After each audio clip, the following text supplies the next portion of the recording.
She drops a medicine stone. Deborah Harden is a free spirit. Medicine stone speaks smooth and round. She's been a music lover her entire life. Born into a family of musicians, Deborah learned how to play any instrument she could get her hands on. They bought me a little tiny accordion, and I learned accordion. Then I learned violin, and then to guitar, piano, double bass, electric bass, and probably my first love really is piano. Deborah believes music can carry people through the toughest of times. She knows that firsthand. Deborah is suffering from stage 4 metastatic breast cancer. She was first diagnosed in 1999. That kind of shocked me more than anything, and I kind of became very kind of dark about it, because I thought, what's fair in this life and why is this happening to me? I didn't really understand it. 5 years after completing chemotherapy, doctors told Deborah she was cured. But in 2013, she was diagnosed again, and this time the cancer spread to her bones, lungs, and lymph nodes. Doctors say it's terminal. Still, Deborah sees the beauty in life. Cancer does not get her down. I'm very grateful for how I feel right now. I feel better right now than I've felt in 3 years. Under the full light of the moon. Writing poetry has helped Deborah escape the harsh reality of cancer. Back in June, Deborah contacted some of her musician friends to help put her words to music. And we work those into a quote-unquote symphony. It's really, there's a theme song, and then there are 4 movements: spring, summer, fall, and winter.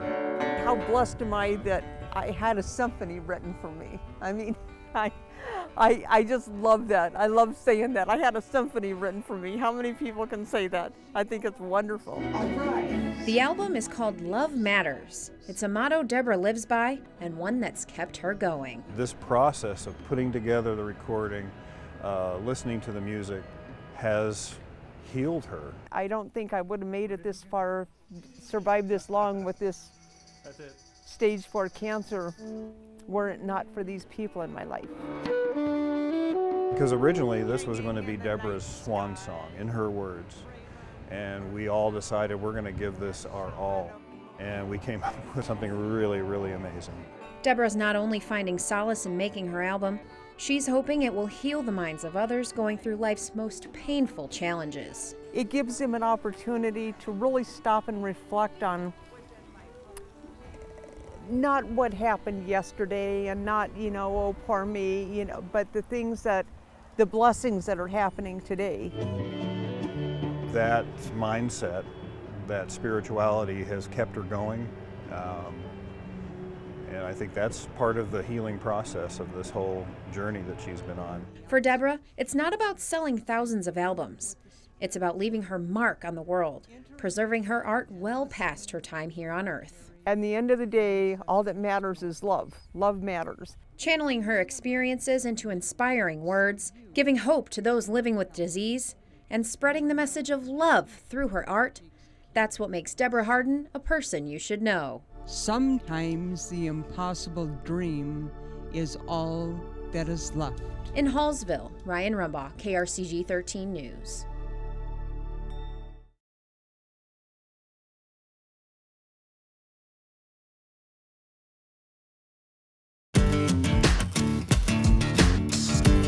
Chris and Missy Finch call themselves gearheads. They love everything about cars. They're the brains and muscle behind the Brick City Bad Boys, a club that brings local car lovers together during their summer cruise nights. We started out, I think one of our first cruises had 27 cars, and last year I think our smallest cruise had about 87 cars. It's turned out to be a great deal. Pretty proud that we're part of it and bring it together. Back in July, one of Chris and Missy's close friends went through a terrible tragedy. Rick Barnes, who's also a car fanatic, had his shop broken into and set on fire.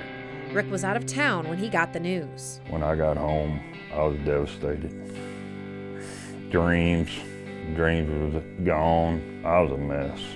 Wife was a mess, kids were a mess. What are we gonna do?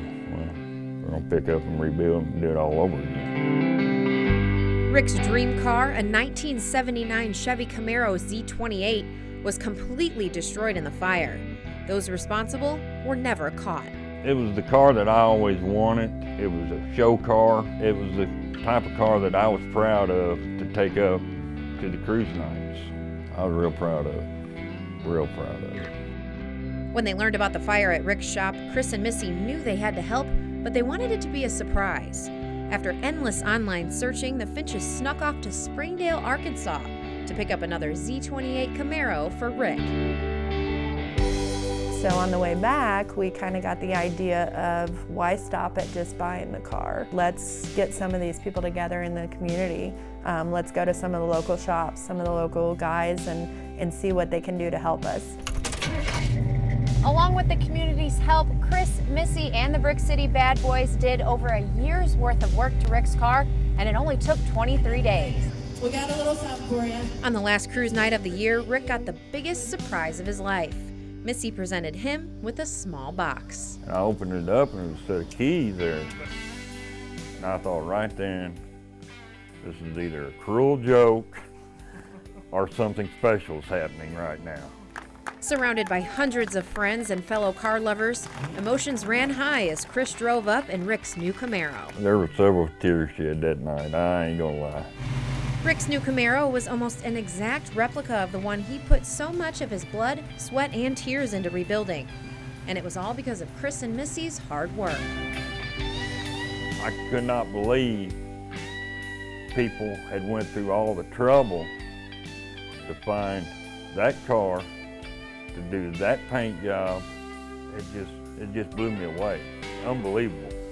Reviving summer nights for the people of Mexico, bringing car lovers closer together, and going the extra mile for a friend in need. That's what makes Chris and Missy Finch people you should know. In Mexico, Ryan Rumbaugh, KRCG 13.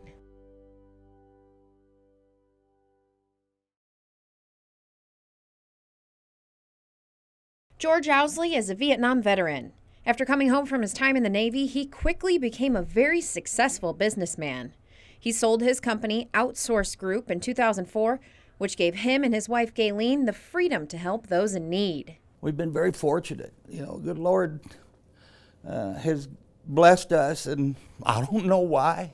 You know, I certainly would be the last one to think that, you know, that I would deserve something like that, but he's been good. George's desire to give back is a result of losing his son, Jay.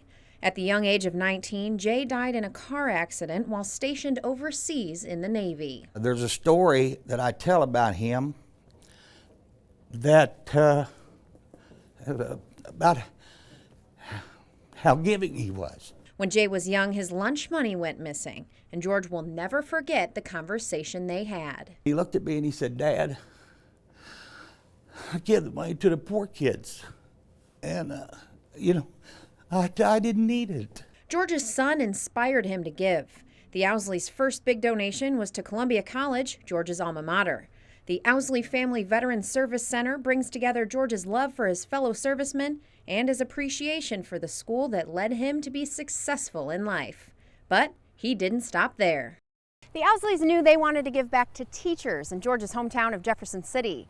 When they heard about the Southwest Early Childhood Center, they knew it was a perfect fit. I'm going to share the paint. The program at Southwest is unlike any other in the area. The students are pre-screened, and those with the lowest scores are enrolled. It's amazing what they can do for these kids. It's just wonderful. Anybody that thinks it gets any better than this is confused. It's not a daycare. He looks really good. The parents need to be present too. Oh, toast.